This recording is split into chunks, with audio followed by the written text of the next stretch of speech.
Monopole है, दो charges है तो उनका इलेक्ट्रिक फील्ड कैसे निकालना है। तो पहले इलेक्ट्रिक डाइपोल होता है क्या और डाइपोल की डेफिनेशन क्या होती है। Electric dipole is defined as electric dipole Two equal and opposite charges separated by a small distance. Separated by small distance. Chemistry में हम ले लेते हैं कि अगर हमारे पास मॉलिक्यूल है तो जो बॉन्ड लेंथ होती है उसको हम डिस्टेंस मान लेते हैं and we calculate. In general हम कह सकते हैं कभी भी दो इक्वल एंड ऑपोजिट चार्जेस है और उनके बीच में कुछ फिक्स डिस्टेंस है तो इट्स अ डाइपोल।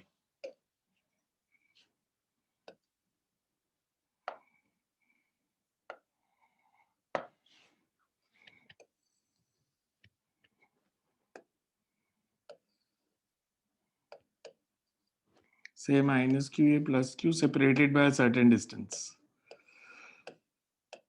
मैं इसको L भी ले सकता था बट मैथमेटिक्स में आगे हमने कुछ डेरिवेशंस करनी है तो मैं डिस्टेंस बिटवीन टू जो है वो 2a ले रहा हूँ रादर देन L। सो हम लेंगे कि ये डाइपोल और डाइपोल मूवमेंट जो होगी that is always from negative to positive. Magnitude of dipole movement होता है distance between two charges into either charge. Units क्या हो जाएंगे इसके फिर, units of dipole movement coulomb metre. Coulomb metre in ऐसे ही stat coulomb centimetre in CGS. Chemistry में आपने शायद डिफरेंट पढ़े होंगे DBE DEBY, पर हम फिजिक्स में या तो कूलम मीटर लेंगे या स्टैट कूलम सेंटीमीटर लेंगे। पहले हमने डाइपोल को डिफाइन करना है, इस पे 6 आर्टिकल्स आएंगे हमारे। इलेक्ट्रिक फील्ड निकालना, ये जो लाइन होती है मतलब अगर मैंने डाइपोल को जैसे ड्रॉ किया कि अगर ये मेरा डाइपोल है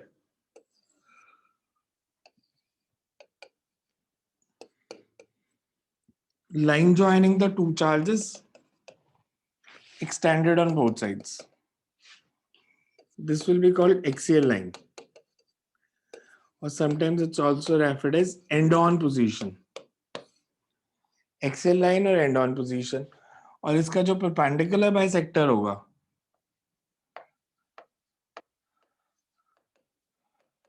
that will be called equatorial line, or it's also called broadside position.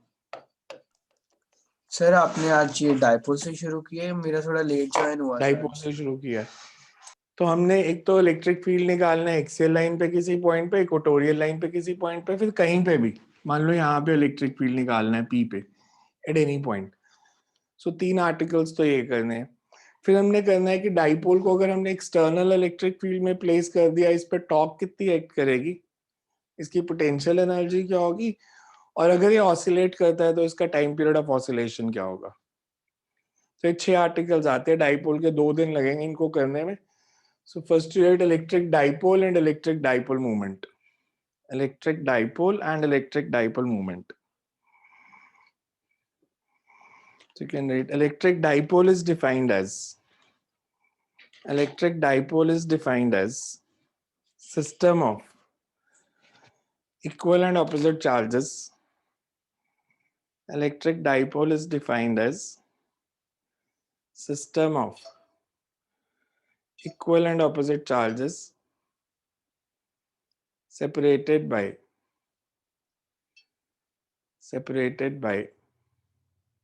Sir defined के बाद बोलना एक बारी। electric dipole moment is defined as system of equal and opposite charges separated by a fixed distance, equal and opposite charges separated by a fixed distance.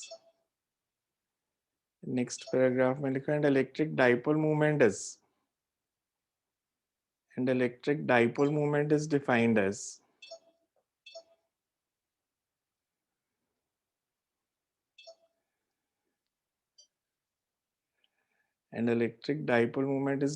as the product of either charge into distance between the two charges, either charge into distance between the two charges.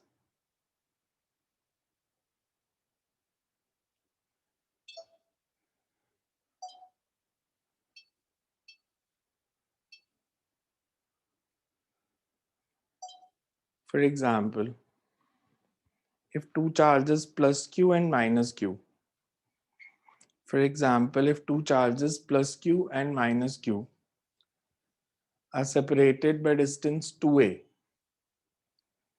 if two charges plus q and minus q are separated by distance 2a,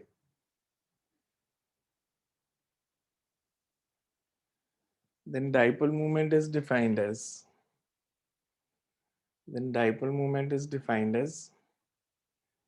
P is equals to 2aq. साथ में diagram बना सकते हो ये. P is equals to 2aq. Dipole moment is defined as P is equals to 2aq. It is a vector quantity. It is a vector quantity and direction of dipole moment is always from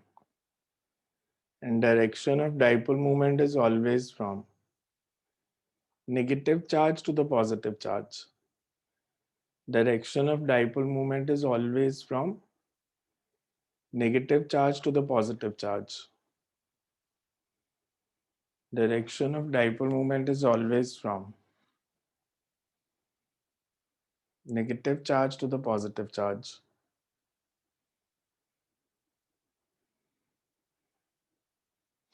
Units of dipole moment. In SI, the units are coulomb meter. In SI, the units are coulomb meter. And in CGS,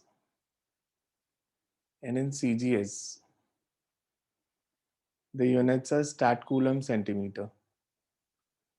In SI, the units are coulomb meter.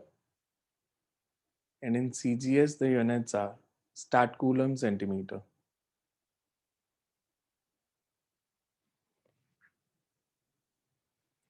Next is electric field intensity on axial line of dipole. Electric field intensity on axial line of dipole.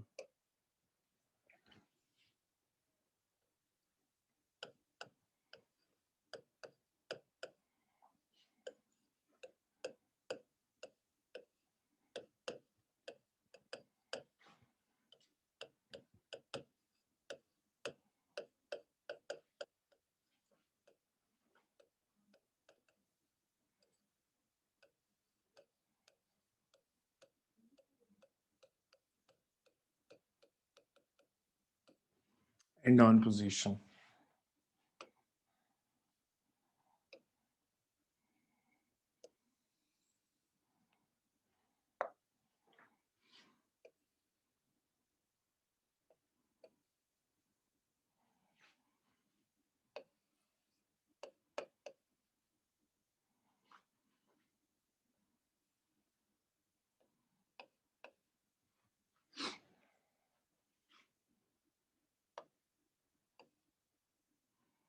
Centre से point P का distance है R.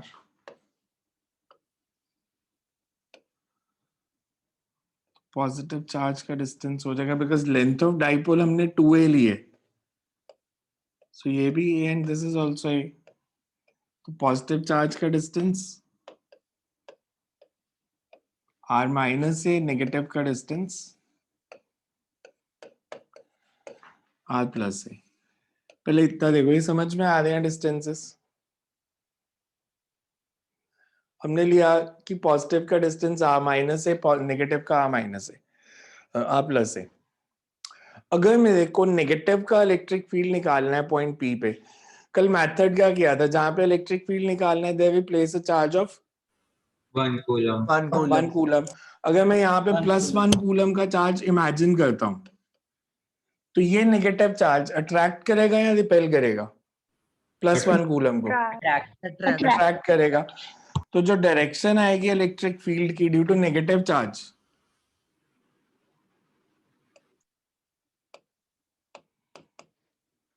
यही होगी ई negative. जब Yes. आपने negative का electric field निकालना है तो पॉजिटिव चार्ज को निग्लेक्ट कर दो. अब जब पॉजिटिव का निकालना है तो इसे निग्लेक्ट कर दो. पॉजिटिव का इलेक्ट्रिक फील्ड इस पॉइंट पे किस डायरेक्शन में? repulsive. दोनों में से मैग्नीट्यूड ज्यादा किसका होगा? ई पॉजिटिव और E negative? Positive positive because distance कम है. उसका डिस्टेंस कम है. अगर मैं आपसे पूछूं ई पॉजिटिव का मैग्नीट्यूड होगा कितना? Q by are. 1 कूलम पे कितनी फोर्स लगेगी पॉजिटिव चार्ज के कारण? और नेगेटिव के कारण आर प्लस ए आ जाएगा डिनोमिनेटर में. 11th का कंसेप्ट क्या था? अगर एक जगह पे अब दो इलेक्ट्रिक फील्ड है, मेरे को रिजल्टेंट बताना है. दोनों इलेक्ट्रिक फील्ड की डायरेक्शन ऑपोजिट है. दो वेक्टर्स अगर ऑपोजिट डायरेक्शन में हो तो रिजल्टेंट क्या होता था? Simple subtraction. मतलब जैसे मैं आपसे बोलूं से मेरे पास एक बॉडी है, इस पे इधर फोर्स लगाई 20 न्यूटन, इधर लगाई 12 न्यूटन, तो रिजल्टेंट फोर्स कितनी और किस डायरेक्शन में? 8 न्यूटन राइट. 8 न्यूटन. टुवर्ड्स 20. अच्छा, अगर ये 12 है और ये 2 न्यूटन है, अब नेट फोर्स कितनी? 10 न्यूटन. 10 Newton towards 12. तो हम क्या करते थे? दो वेक्टर्स अगर ऑपोजिट डायरेक्शन में है तो we say resultant is always larger minus smaller and direction same as that of larger vector. तो यहाँ पे दो वेक्टर्स हैं, ई पॉजिटिव और ई नेगेटिव. ई पॉजिटिव का मैग्नीट्यूड ज्यादा है, तो we say resultant is E positive minus E negative and direction is same as that of E positive. तो रिजल्टेंट फील्ड किस डायरेक्शन में? E positive. E positive. E positive की direction में. तो रिजल्टेंट फील्ड इस डायरेक्शन में आ जाएगा आपका, कि ये रिजल्टेंट फील्ड की डायरेक्शन आ गई E R.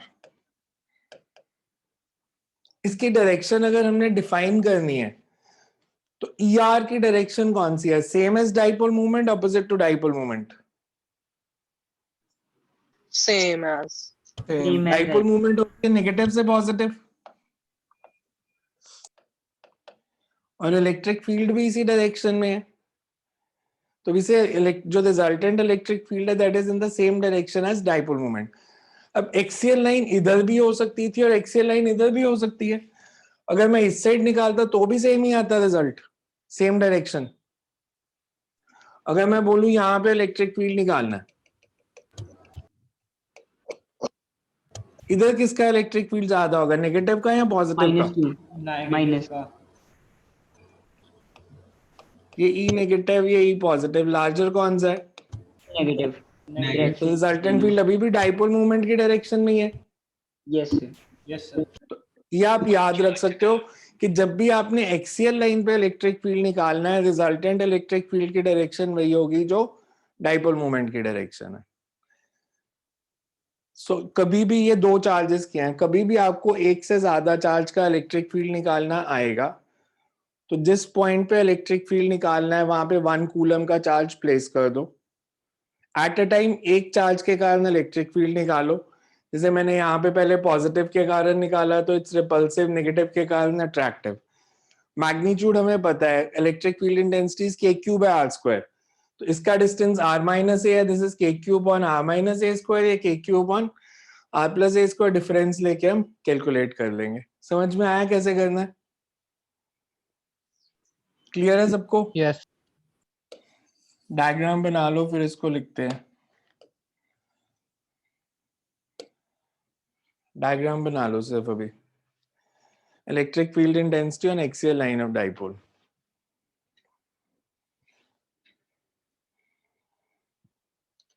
So you can write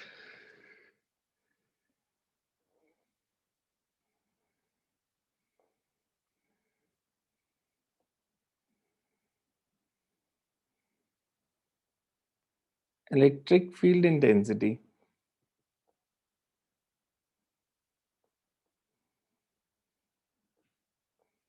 on axial line of dipole. So you can पहले सबसे पहले axial line की definition लिख लो. Axial line of dipole is line joining the two charges. Axial line of dipole is line joining the two charges extended on both sides.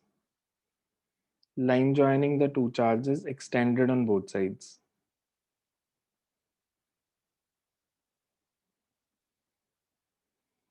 Consider an electric dipole. Consider an electric dipole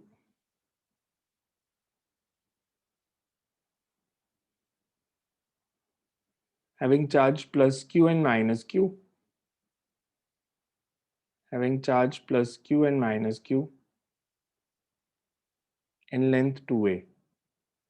2a का reason समझ में आया क्यों लिया? Because हमने centre से distance लेने हैं, तो अगर मैं लेंथ को l लेता तो वो रैशनल नंबर्स में आ जाते r प्लस a बाई 2 और r माइनस a बाई 2, तो इसलिए मैंने उसको लेंथ को ही 2a लिया है. Consider a dipole having charge plus q and minus q and length 2a. Electric field intensity is to be calculated. Electric field intensity is to be calculated.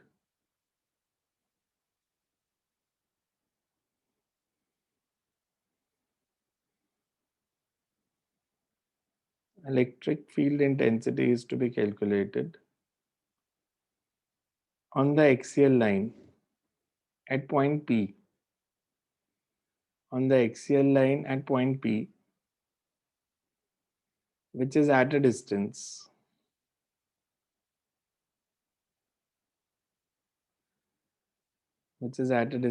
r from center of the dipole. Which is at a distance r from the center of dipole. Which is at a distance r from the center of dipole. According to principle of superposition,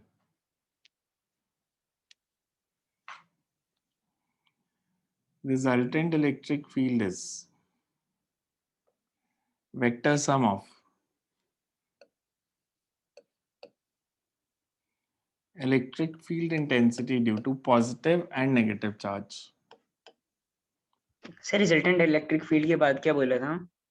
Resultant electric field intensity is vector sum of electric field intensity due to positive and negative charge.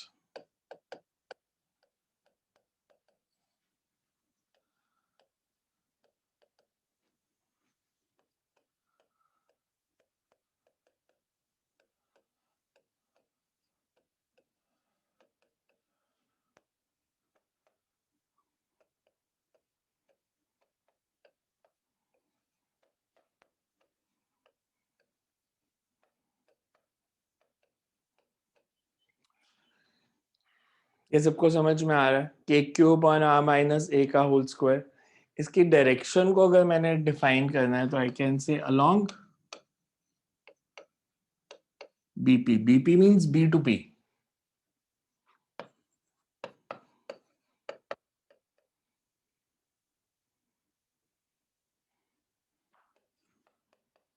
Electric field intensity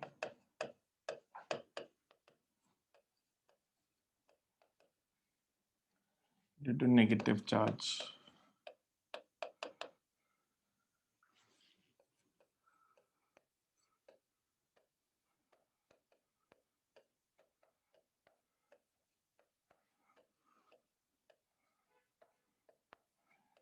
इसकी डायरेक्शन को कैसे लिखूंगा? Direction of negative electric field is along PA. along PA की P2A.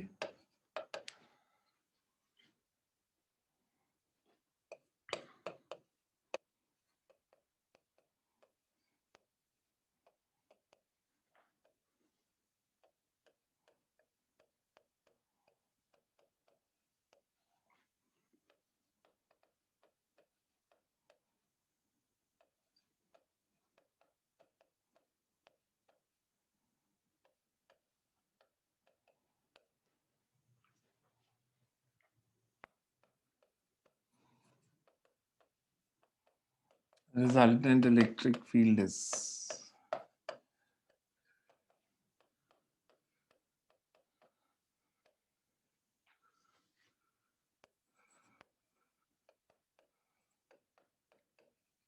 larger minus smaller vector. इसको common ले लो.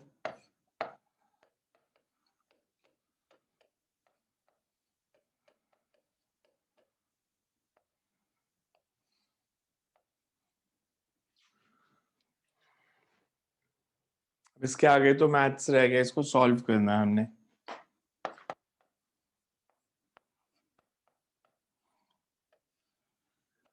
Denominator में क्या आ जाएगा?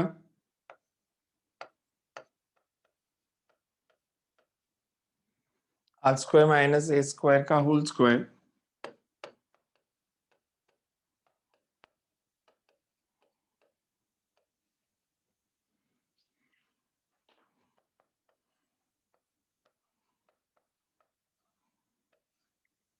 न्यूमरेटर सॉल्व करके R plus A square minus R minus A का होल स्क्वायर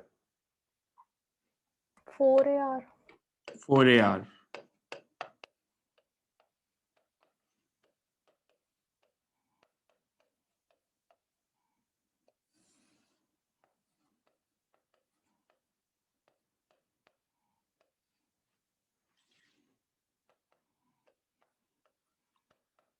तो ध्यान से देखना है स्टेप। इसको मैं न्यूमरेटर को ऐसे लिख सकता हूं,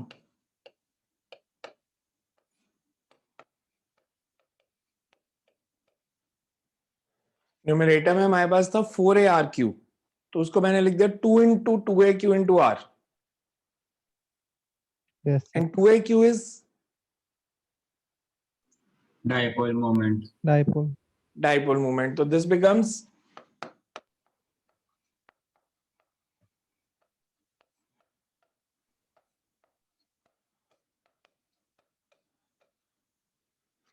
two P R upon R square minus A square का whole square, and you know the reason P is 2AQ.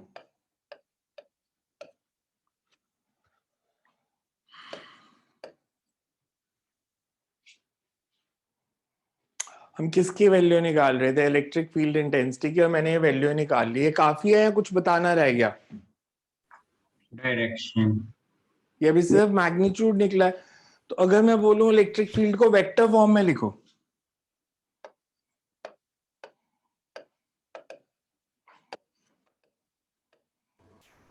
Vector form क्या होगी? P को भी वेक्टर लगा दो।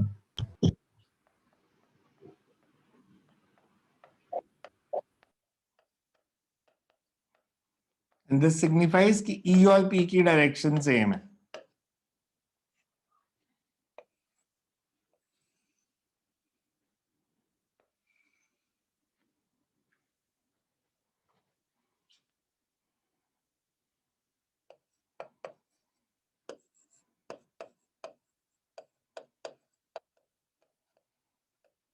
Special case.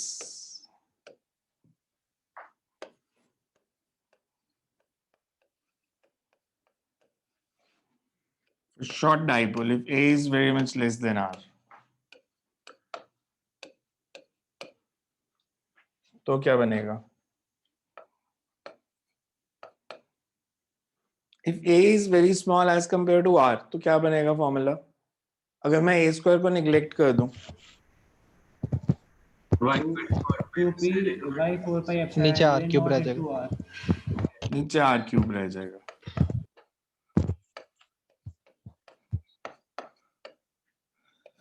न्यूमेरिकल्स में 90% ऑफ द टाइम ये फॉर्मूला यूज होगा शॉर्ट डाइपोल का। ये बहुत रेयर यूज होता है जो general formula. Generally short dipoles ही दिए होते हैं आपको। So 2p by r cube. समझ में आया कैसे किया है? जिस भी पॉइंट पे इलेक्ट्रिक फील्ड निकालना है वहां पे 1 कूलम का चार्ज रख दो, पॉजिटिव के कारण इलेक्ट्रिक फील्ड निकालो, नेगेटिव के कारण निकालो, उनकी वेक्टर एडिशन कर दो। बिकॉज इसमें दोनों चार्जेस, दोनों इलेक्ट्रिक फील्ड ऑपोजिट डायरेक्शन में थे और ई पॉजिटिव का मैग्नीट्यूड ज्यादा था, तो हमने कहा resultant is E positive minus E negative, direction same as that of E positive. Axial line पे हमेशा इलेक्ट्रिक फील्ड इंटेंसिटी की डायरेक्शन वही आएगी जो डाइपोल मोमेंट की है। इसमें देखो कुछ है पूछने वाला तो पूरी डेरिवेशन में किसी को डाउट है तो बोर्ड एग्जाम में बहुत बार ही आई है 5 मार्क्स में, मतलब दोनों आते हैं, एक्सियल और इक्वेटोरियल लाइन दोनों प्रूफ करने होते हैं। Find electric field intensity on axial and equatorial line both. Clear है सबको कैसे किया है? Yes. करें नेक्स्ट? कर लिया नोट?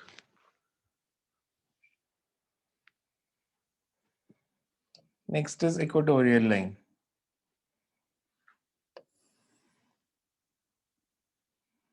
Say dipole.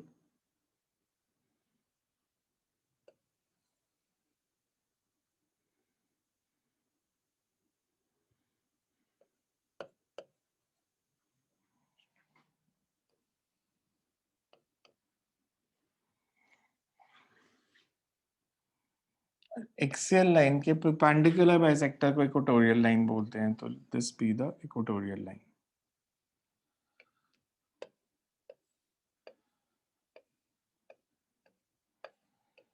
जिस पॉइंट पे इलेक्ट्रिक फील्ड निकालना है उसका सेंटर से डिस्टेंस r.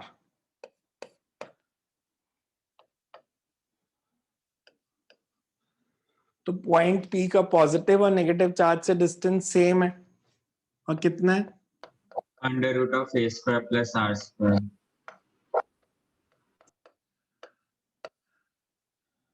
नेगेटिव चार्ज भी सेम डिस्टेंस पे.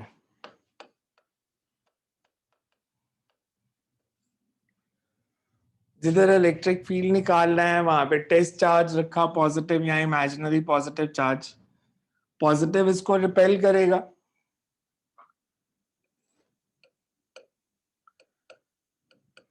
और नेगेटिव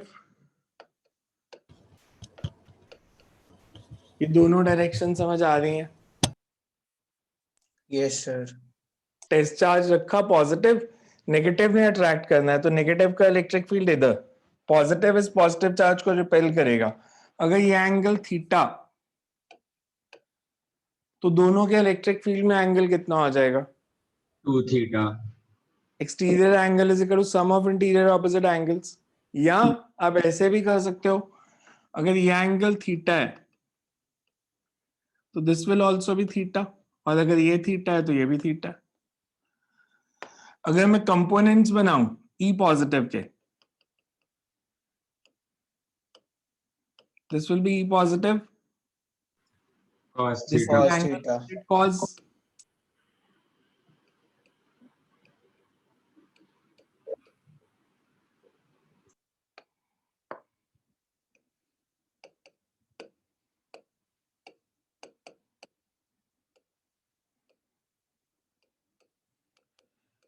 ई पॉजिटिव और ई नेगेटिव, इनका इलेक्ट्रिक फील्ड का मैग्नीट्यूड सेम या डिफरेंट? सेम. Same. क्योंकि डिस्टेंस सेम है बिल्कुल. और चार्ज भी सेम है. चार्जेस सेम है. चार्ज का मैग्नीट्यूड सेम है, प्लस क्यू माइनस क्यू, सिर्फ साइन डिफरेंट है, मैग्नीट्यूड सेम है और डिस्टेंस भी सेम है पॉइंट पी से. यस. तो दोनों का इलेक्ट्रिक फील्ड अगर मैं पूछूं है कितना, तो कितना लिखोगे? Two E positive cos theta और E negative cos theta. So electric field is 1/4 pi epsilon naught. इसका इलेक्ट्रिक फील्ड पी पे, charge is Q upon distance का square. r square by a square. E positive और E negative electric field same है, sine components की direction opposite है, ये cancel हो जाएंगे Yes, और sir. कॉस कंपोनेंट्स ऐड हो जाएंगे, तो रिजल्टेंट फील्ड कितना? So 1/2 pi epsilon naught q by r square plus a square. Yes sir. और यार ई पॉजिटिव और ई नेगेटिव को थोड़ी ऐड करना है, कॉस थीटा नहीं है साथ में, 2 cos theta. ये cos थीटा क्यों है? 2 ई पॉजिटिव कॉस थीटा. और डायरेक्शन कौन सी है रिजल्टेंट फील्ड की? राइटवर्ड. राइट. डाइपोल मोमेंट की डायरेक्शन कौन सी है? Left. लेफ्ट. डाइपोल मोमेंट है नेगेटिव से पॉजिटिव, और रिजल्टेंट फील्ड आ रहा है इस डायरेक्शन में. तो we can say equatorial line पे जो रिजल्टेंट इलेक्ट्रिक फील्ड होगा that is opposite to dipole moment. Axial line पे डाइपोल मोमेंट और इलेक्ट्रिक फील्ड की डायरेक्शन सेम है, इसमें ये कंपोनेंट कैंसिल हो गए, कॉस वाले ऐड हो गए, तो रिजल्टेंट फील्ड इसी डायरेक्शन में होगा, और ये डायरेक्शन जो है डाइपोल मोमेंट के ऑपोजिट है. Dipole moment is negative to positive, so towards left, और रिजल्टेंट फील्ड आ रहा है टुवर्ड्स राइट. सो डायग्राम बनाओ फिर लिखते हैं इसको. समझ में आया कैसे किया कि resultant field is E positive cos theta plus E negative cos theta, और you can simply say 2e positive cos theta because positive और नेगेटिव इलेक्ट्रिक फील्ड का मैग्नीट्यूड सेम है. So draw the diagram then we will right.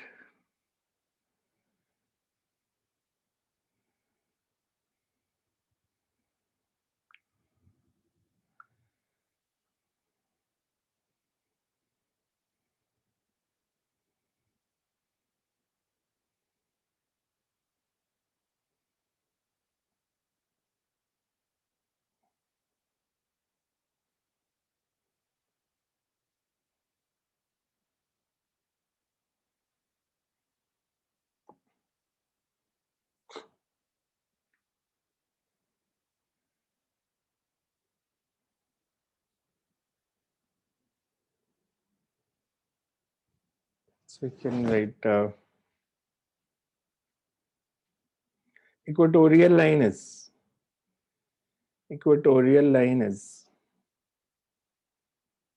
perpendicular bisector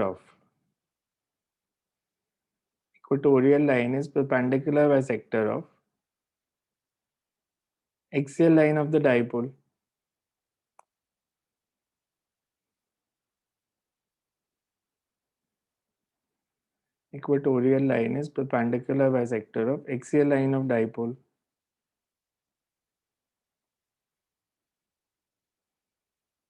as shown in the figure.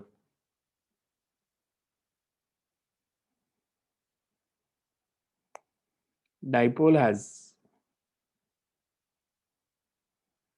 two charges plus q and minus q separated by a distance 2a. ये जो stories लिख रहे हैं this is for the board exam में सब कुछ लिख के आना पड़ता है, नहीं तो वो मार्क्स डिडक्ट कर देते हैं कि बताया नहीं क्यू क्या है इसमें. Plus Q and minus Q separated by distance 2a. Electric field intensity is to be calculated. Electric field intensity is to be calculated at a distance r from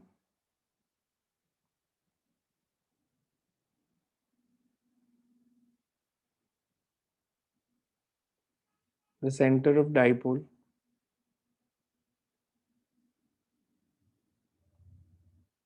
this implies that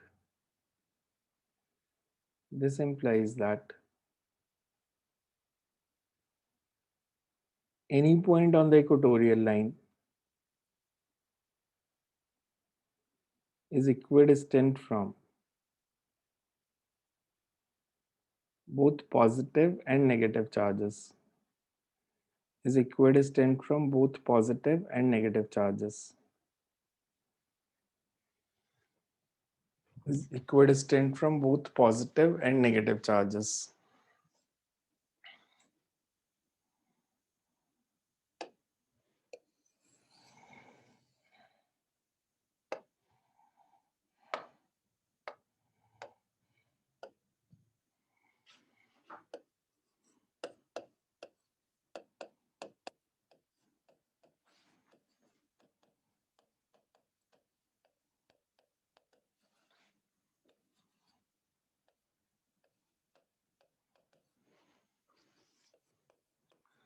Electric field intensity due to positive charge.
Making components.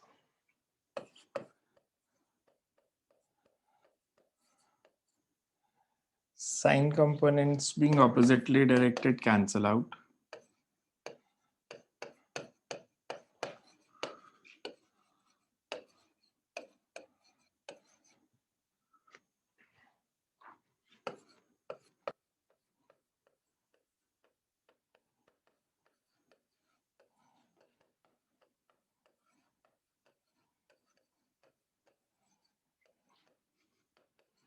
and cos components add up.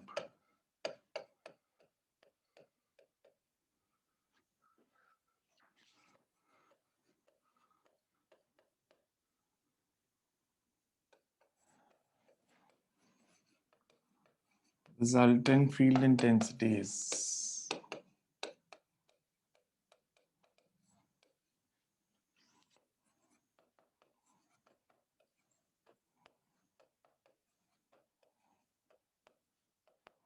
you can say 2e positive cos theta because e positive and e negative are equal. हाँ जी, अब बताओ value e positive की value क्या थी?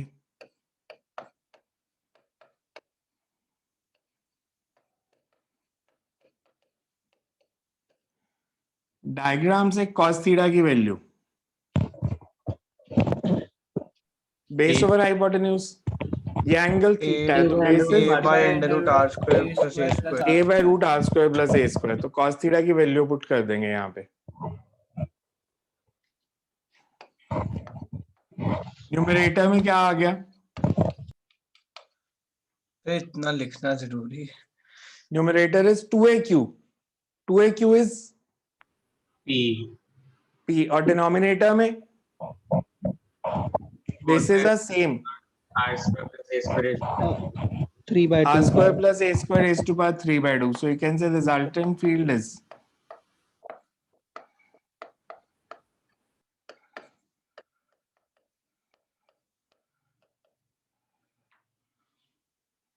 in vector form.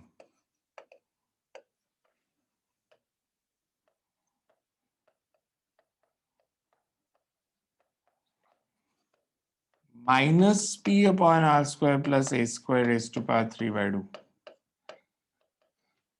और अगर आपसे पूछा जाए नेगेटिव साइन सिग्निफाई क्या कर रहा है, तो negative sign signifies that opposite direction of electric field as compared direction of electric field intensity is opposite to dipole moment on the equatorial line.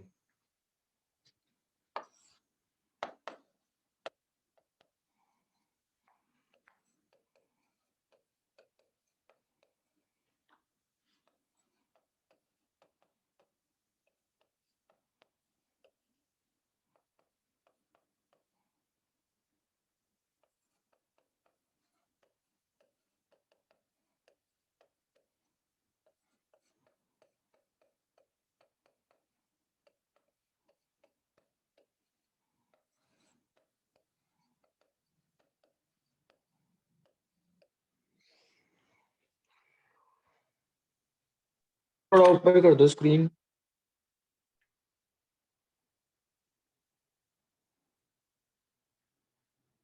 ठीक है, हाँ जी. कैमरा की सेटिंग है कि फोटो थोड़ी सी ब्लर्ड है आज, क्लियर नहीं लग रही मेरे को. आपको पता नहीं कैसी लग रही है, मेरे को लग रहा है थोड़ी ब्लर्ड है फोटो आज. सर कंट्रास्ट भी बहुत हाई है. मे बी सेटिंग उसकी कोई हिल गई होगी या बोर्ड की है इसकी, बिकॉज बोर्ड का सॉफ्टवेयर अपडेट हुआ था तो बोर्ड की सेटिंग हिल गई होगी कोई.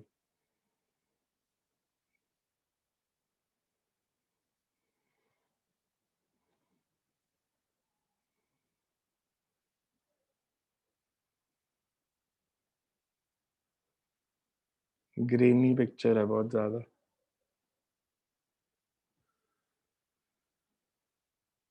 अब अगर शॉर्ट डाइपोल होता, if a is very small as compare to r, तो फिर क्या आएगा?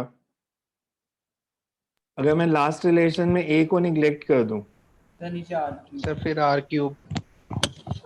तो नीचे r क्यूब आ जाएगा.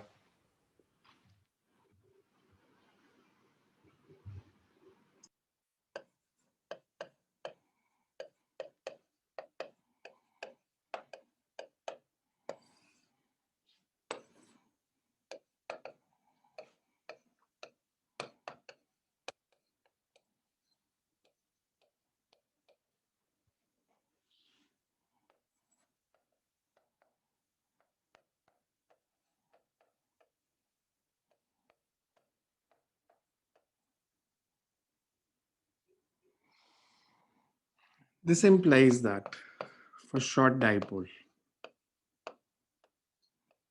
एमसीक्यूज में 4 या 5 बार एक क्वेश्चन पूछा है जो मैं आंसर लिखने लगा हूं।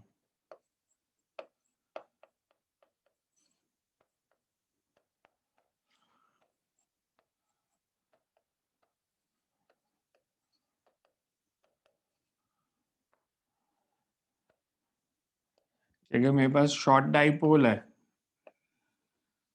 एक्सियल लाइन पे फॉर्मूला आया था 2p/r³ और इक्वेटोरियल लाइन पे -p/r³, मतलब एक्सियल लाइन पे जो इलेक्ट्रिक फील्ड है वो डबल होगा इक्वेटोरियल लाइन से और डायरेक्शन डिफरेंट होगी, ऑपोजिट, कि एक्सियल पे along the dipole movement, equatorial पे ऑपोजिट टू डाइपोल मूवमेंट। समझ में आए दोनों आर्टिकल्स? Yes sir. अगर मैं आपसे अब एक क्वेश्चन पूछूं इस पे बेस्ड, मेरे पास एक स्क्वायर है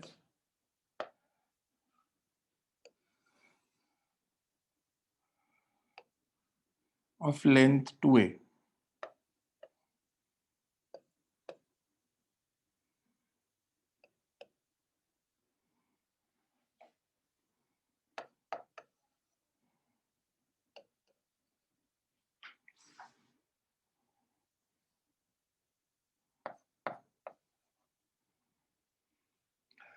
मैं आपसे पूछूं इसके सेंटर पे इलेक्ट्रिक फील्ड बताओ कितना होगा?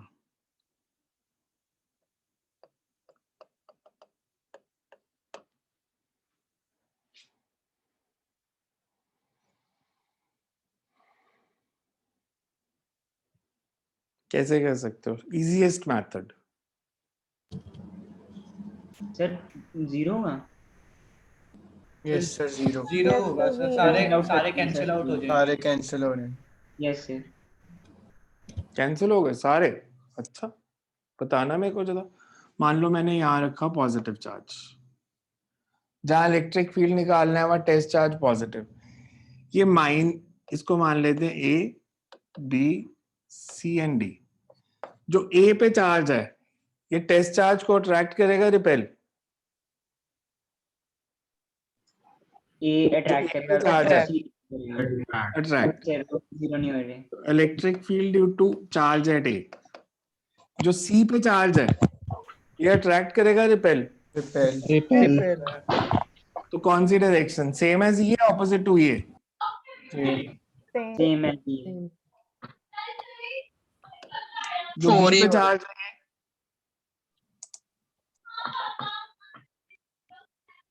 जो बी पे चार्ज है ये टेस्ट चार्ज को अट्रैक्ट करेगा, रिपेल? अट्रैक्ट।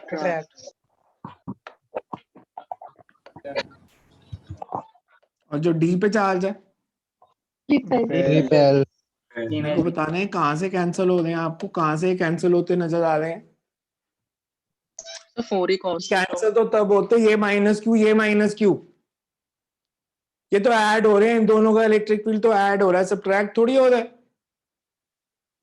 अगर ये ऑपोजिट एंड्स पे सेम चार्जेस पड़े होते ना तो कैंसिल होते। मैंने तो आपसे आसान तरीका पूछा था, आपने ज्यादा ही आसान बना दिया। अब बताओ क्या करें? सर वो 2√2 ये आ जाएगा। मैंने आसान तरीका बोला, एमसीक्यूज में करना है तो कैसे करोगे? ऐसे थोड़ी करोगे, बाकी सर, पेपर छूट जाएगा। 2 डाइपोल मान लेंगे और एक्सियल वाला निकालना है।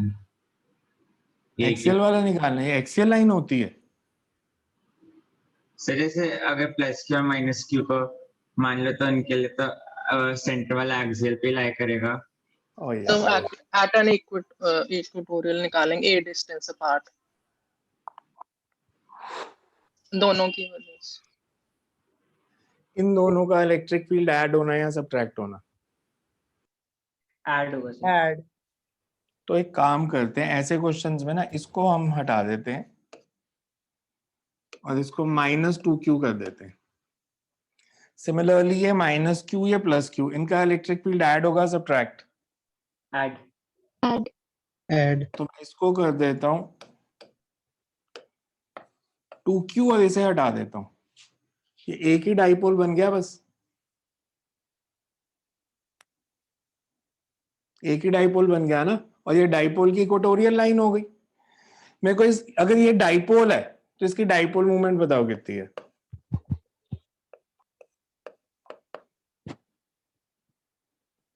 इसकी डाइपोल मूवमेंट कितनी है और किस डायरेक्शन में? 4AQ। 4AQ 4AQ। 4AQ। और डायरेक्शन कौन सी है?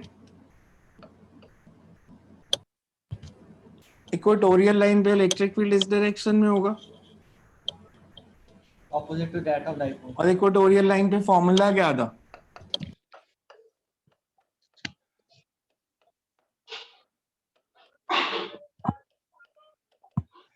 यहाँ पे आर कितना लेना है अब? A।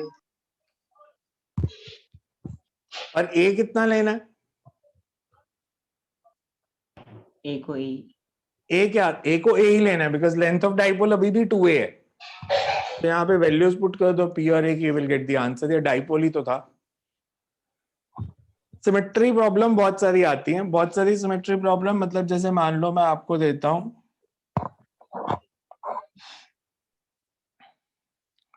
से मेरे पास एक ये एमसीक्यूज के क्वेश्चन बता रहा हूं। मान लो एक रिंग है और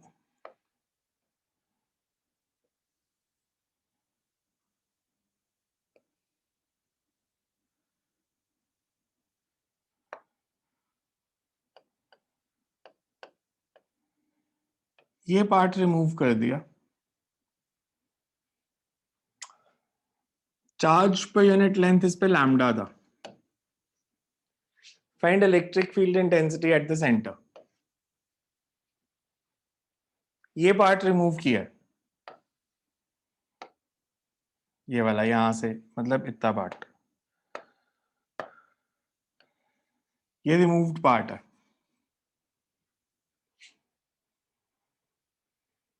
So तो इलेक्ट्रिक फील्ड कितना होगा अगर मैं ये पार्ट रिमूव कर देता हूं उससे? एडी। मैं कह सकता हूं कि ये जो पार्ट है बी ए, इसका इलेक्ट्रिक फील्ड और सीडी का इलेक्ट्रिक फील्ड कैंसिल कर जाएगा। यस सर, तो पीसी की वजह से होगा। तो सिर्फ बीसी की वजह से होगा। बीसी पे कितना चार्ज है? Q by 2 pi r into R theta। Lambda dx. अगर ये लेंथ dx है तो charge is lambda dx and dx is r d theta. फिर इलेक्ट्रिक फील्ड एट सेंटर कितना हो जाएगा? dq की वैल्यू डाल देंगे।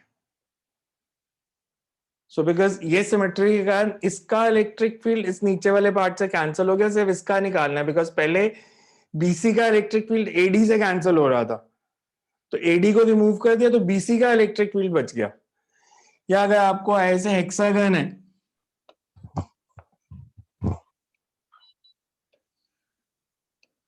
अब साइड ए, इसमें 5 साइड पे चार्ज है, तो electric field at centre is,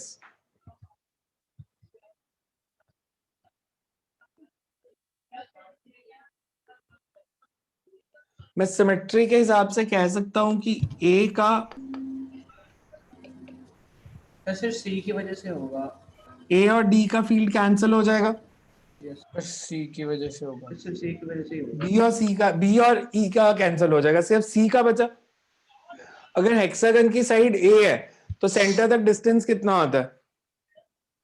A। ए, तो electric field is K cube A square. So symmetry problems होती हैं जिनको आपको करना है। यहाँ एक आपको अगर ऐसे मान लो डिफरेंस क्या होता है यूनिफॉर्म इलेक्ट्रिक फील्ड में और स्टेडी इलेक्ट्रिक फील्ड में? यूनिफॉर्म इलेक्ट्रिक फील्ड हम किसको बोलते हैं और स्टेडी इलेक्ट्रिक फील्ड किसको बोलते हैं?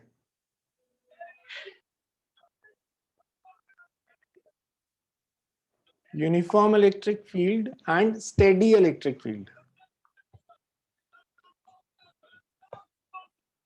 दोनों में फर्क होता है या एक ही बात है? ये तो बता दो डिफरेंस होता है या सेम ही है?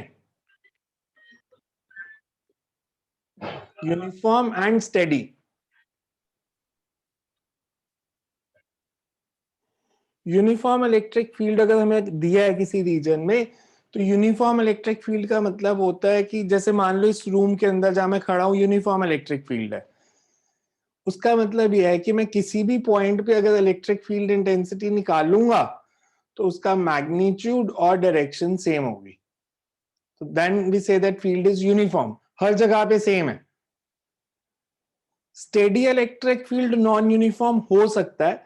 स्टेडी इलेक्ट्रिक फील्ड का मतलब है कि टाइम के साथ वेरी नहीं कर रहा, अलग अलग जगह पे अलग अलग इलेक्ट्रिक फील्ड हो सकता है। मैं यहां खड़ा हूं तो इलेक्ट्रिक फील्ड E1 है, मैं थोड़ा सा इधर आ गया तो इलेक्ट्रिक फील्ड E2 है, पर यहां पे हमेशा E2 रहेगा, इधर आ जाऊंगा तो हमेशा E1 रहेगा। तो अगर टाइम के साथ वेरी ना करे तो बोलते हैं स्टेडी, पोजीशन के साथ वेरी ना करे तो यूनिफॉर्म। अब मैंने आपको अगर बोला से मेरे पास यूनिफॉर्म इलेक्ट्रिक फील्ड है, यूनिफॉर्म इलेक्ट्रिक फील्ड है इस रीजन में, और इसमें मैंने एक डाइपोल प्लेस कर दिया।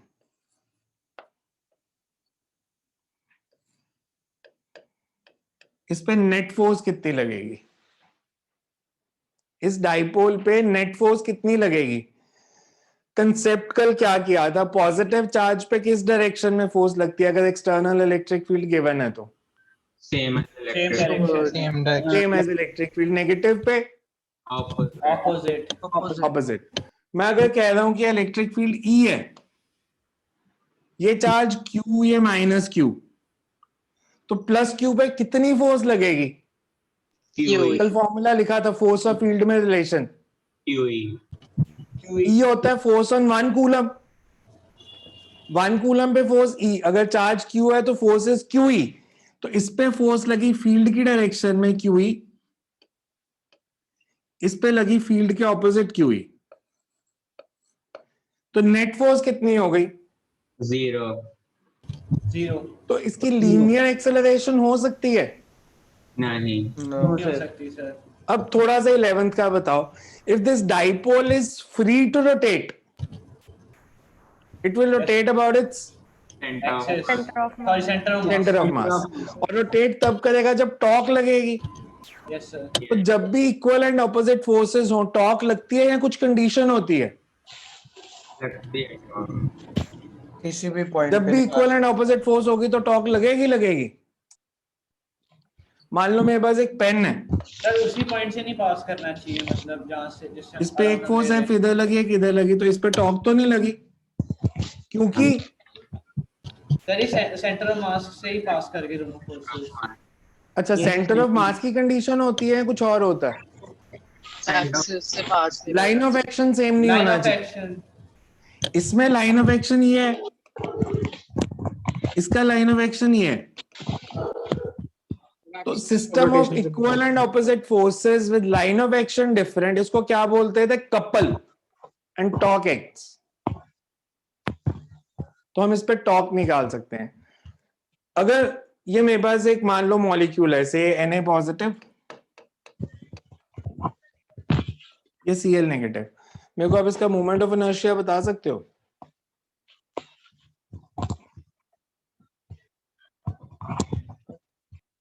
इसका मोमेंट ऑफ इनर्शिया कितना होगा?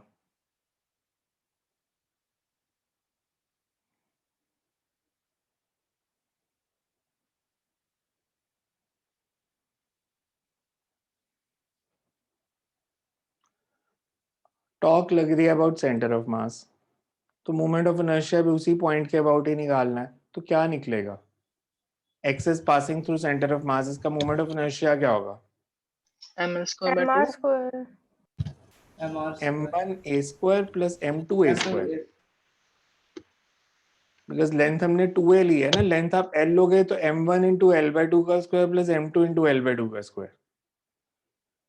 बट टॉर्क निकाल के आपको एंगुलर एक्सेलरेशन निकालनी है, तो आपको मोमेंट ऑफ इनर्शिया पता होना चाहिए कैसे निकालना है, तो वैसे इस पे टॉर्क लगेगी।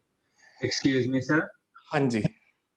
सर लेकिन इसका सेंटर ऑफ मास दोनों का Na और Cl का डिफरेंट मासेस वो निकालना मतलब अगर आप मान के चलो कि इनके मासेस ऑलमोस्ट सेम लो, अदरवाइज आपको सेंटर ऑफ मास पहले निकालना पड़ेगा, फिर मोमेंट ऑफ इनर्शिया निकालना पड़ेगा, m1a1 square plus m2a2 square. Because अभी तो मैं सिर्फ कंसेप्ट बेसिकली बता रहा हूँ, अदरवाइज वो कैलकुलेशन तो बहुत लेंथी होगी ना। इसका सेंटर ऑफ मास किसके पास लाई करेगा? Cl Cl के पास। और डिस्टेंस जो होगा L लेना कितना होता है? बॉन्ड लेंथ के इक्वल। मतलब अगर सेंटर ऑफ मास क्लोराइड के पास लाई करेगा, ये डिस्टेंस अगर L1 लेता हूं या L2 लेता हूं, तो वैसे मोमेंट ऑफ इनर्शिया को फिर आप लोगे m1 L1 square plus m2 L2 square, और L1 plus L2 is L and L is small और large? Small very small small. Bond length होगी तो वो किसमें ऑर्डर क्या होता है बॉन्ड लेंथ का? Angstrom angstrom. एंगस्ट्रॉम्स में। तो उस तरह से आपको कैलकुलेट करना होगा, बट फिजिक्स में ये सब नहीं आएगा। Na पॉजिटिव Cl नेगेटिव वो आपको मासेस ही देंगे ग्राम्स में, 5 ग्राम 3 ग्राम 2 ग्राम 6 ग्राम ऐसे कुछ मासेस देंगे। इक्वल देंगे तो एग्जैक्ट सेंटर में ले लेंगे, इक्वल मासेस नहीं देंगे तो सेंटर ऑफ मास निकाल के वहां से डिस्टेंस लेके कर देंगे। और डिस्टेंस भी आपको नॉर्मली सेंटीमीटर्स में दिए होंगे, बहुत गंदे वाली कैलकुलेशन नहीं आएगी इसमें। देन यू हैव अब इस पे टॉर्क लगेगी, तो इसकी इक्विलिब्रियम पोजीशन कौन सी होगी? टॉर्क जीरो कब होगी?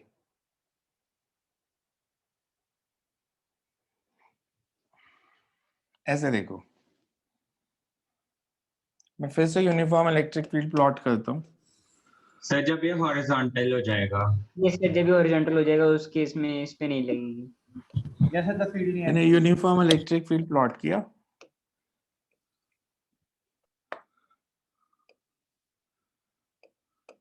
Plus Q minus Q,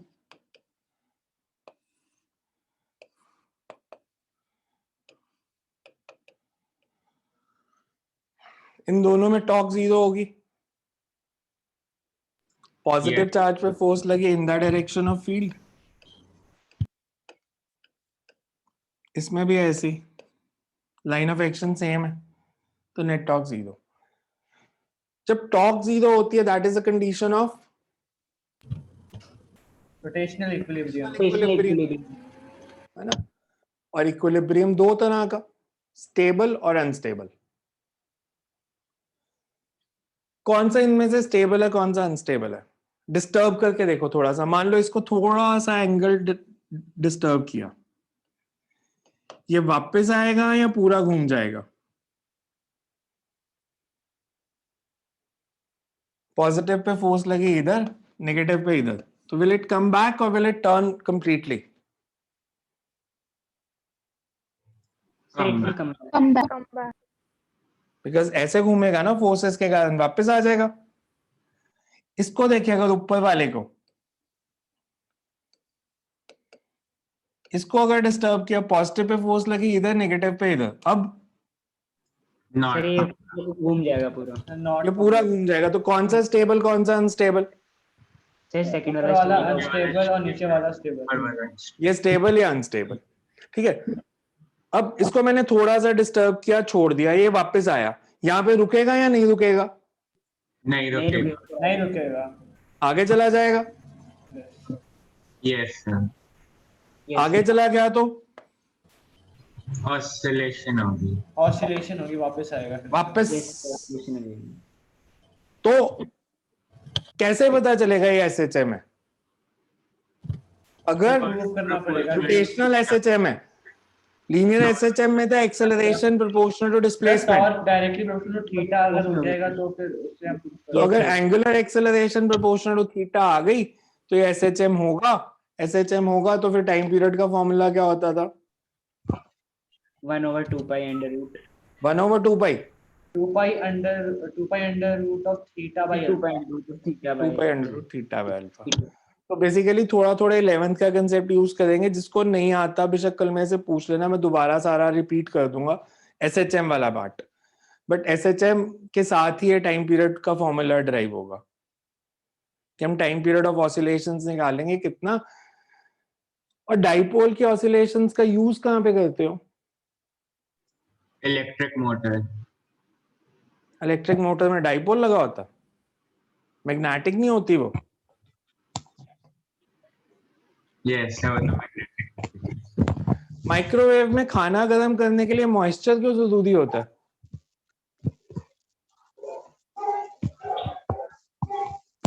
microwave में वही चीज गर्म हो सकती है जिसमें वाटर वेपर्स हैं, क्यों?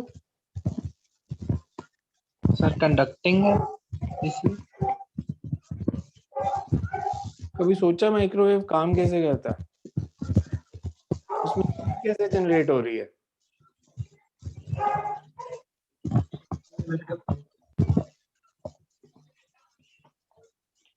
माइक्रोवेव में हीट कैसे जनरेट होती है? माइक्रोवेव्स जब पास करती हैं, that are electromagnetic waves. Due to that water का आपने पढ़ा था कि वाटर इज अ डाइपोल, याद है? Yes yes sir. Because oxygen पे चार्ज कितना लेते हैं? H2O ले दो, H पॉजिटिव O नेगेटिव, तो डाइपोल कैसे बना? सब partial positive and partial partial positive and partial negative. तो उसके डाइपोल, बिकॉज वो दो डाइपोल्स का रिजल्टेंट है, मतलब दो डाइपोल्स बनेंगे ना, HO ऐसे, तो दोनों की जो रिजल्टेंट डाइपोल मूवमेंट होगी that is the dipole movement. Water acts as a dipole. जब एक्सटर्नल इलेक्ट्रिक फील्ड में प्लेस करते हैं वो ऑसिलेट करता है, जब वो ऑसिलेट करेगा तो वो नेबर्स के साथ कोलाइड करेगा तो हीट जनरेट होगी। That heat is used for heating purposes. तो मॉइस्चर ना हो, डाइपोल्स ना हो, तो ऑसिलेशंस नहीं होगी, फिर वो हीट भी जनरेट नहीं होगी। तो इसलिए हम लेते हैं कि मॉइस्चर जरूरी होता है अगर माइक्रोवेव में कुछ हीट अप करना है तो। बिकॉज नॉर्मल कंसेप्ट नहीं है वो जो आप पढ़ते हो कंडक्शन कन्वेक्शन वगैरह, उससे नहीं होता।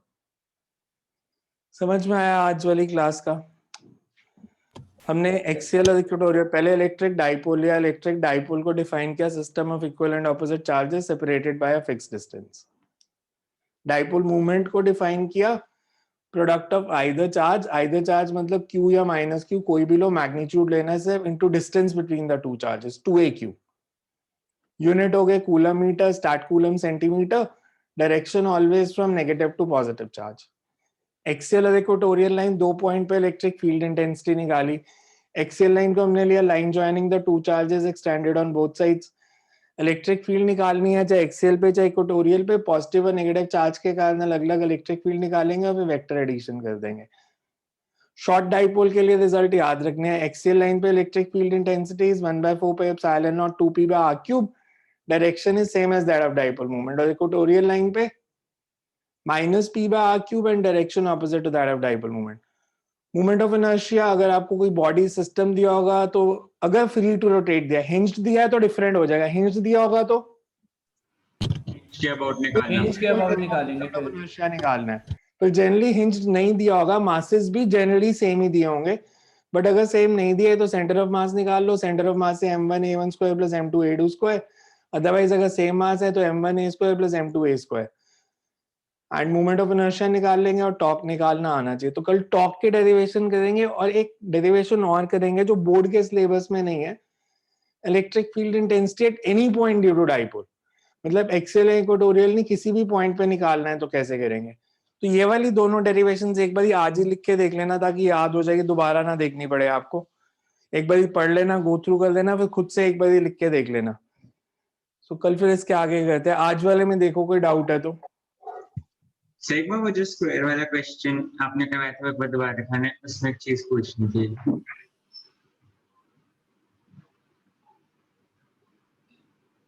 हाँ जी पूछो। सर इसमें जैसे हम दो डाइपोल नहीं बना सकते, ए और सी वाला और बी और डी वाला, और दोनों के एक्सियल पे लेकर फॉर्मूला मैं लगा दें। आपसे क्या कह रहा हूँ, दो डाइपोल बना लो, अब चारों का अलग अलग भी निकाल लो। मैंने आपको शॉर्टकट बताया है कि एक डाइपोल से ही निकलेगा। निकालने के तो आप चारों का इलेक्ट्रिक फील्ड अलग अलग निकाल के भी कर सकते हो। ओके सर, ठीक है सर। मैं सिर्फ शॉर्टकट बता रहा हूँ कि शॉर्टकट होगा कि अगर आप उसको सिंगल डाइपोल में चेंज कर लो। Okay sir. So next time करते हैं फिर इसके आगे। आज वाला पढ़ के देख लेना, कोई डाउट हो तो मेरे से कल क्लास से पहले पूछ लेना। ये जो एमसीक्यूज के क्वेश्चन बताए, ये दोबारा एमसीक्यूज के असाइनमेंट दूंगा तो उसमें करेंगे हम। और मेरे से कोई फोर्थ असाइनमेंट के डाउट बोल रहा था, फोर्थ असाइनमेंट सबको नहीं मिली, सिर्फ नॉन मेडिकल के बच्चों को मिली जिन्हें एडवांस का बैच करना था, तो उसके डाउट अलग से लूंगा, इस क्लास में नहीं लूंगा मैं।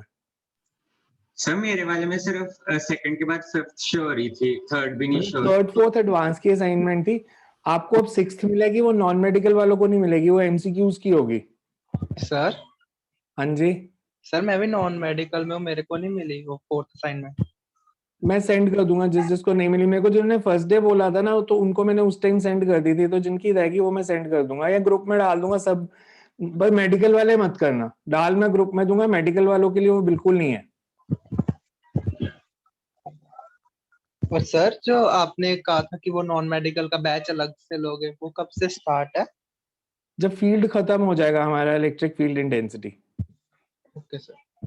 बिकॉज एमसीक्यूज भी जब हम करेंगे ना, वो मिक्स्ड क्वेश्चन होते हैं। मिक्स्ड क्वेश्चन मतलब फोर्स एंड फील्ड के असाइनमेंट पे मिक्स्ड है।